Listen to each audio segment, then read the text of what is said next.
3 जून 2024 सोमवार होता. निफ्टीचं क्लोजिंग होतं 23,263. 7 जून 2024 शुक्रवार होता. निफ्टीचं क्लोजिंग होतं 23,290.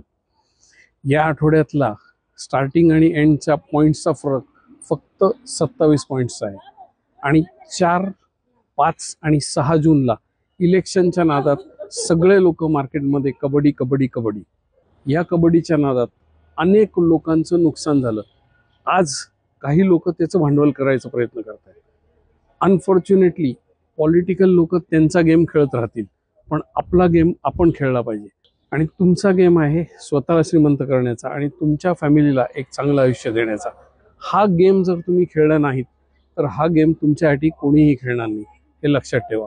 25 मेचा माझा रील बघा, त्याच्यामध्ये मी हीच गोष्ट सांगितली की शॉर्ट टर्मच्या इव्हेंटकडे लक्ष देऊ नका, लॉंग टर्मवर फोकस करा. काही वेळेस स्टॉक मार्केटमध्ये अनावश्यक ॲक्टिव्हिटी केली तर नुकसान होतं. आणि ह्यातलेच हे काही दिवस मोठे इव्हेंट जेव्हा जेव्हा होतात तेव्हा स्टॉक मार्केटपासून लांब राहिलं पाहिजे, तरच वेल्थ जनरेशन होते. त्यामुळे अर्ध्या रात्रीत श्रीमंत होण्याच्या गोष्टींच्या मागे वेळ वाया घालवायच्या आधी पुन्हा विचार करा. या रीलमधनं जर तुम्हाला काही शिकायला मिळालं असेल तर मला लाईक द्या. आणि तुमच्या अशा एखाद्या मित्राबरोबर हा रील शेअर केला ज्याला पटकन श्रीमंत व्हायचंय पण ते जमत नाही. Bye bye. I am having a great time in Interlaken, Switzerland. You check out how your wealth creation is working out.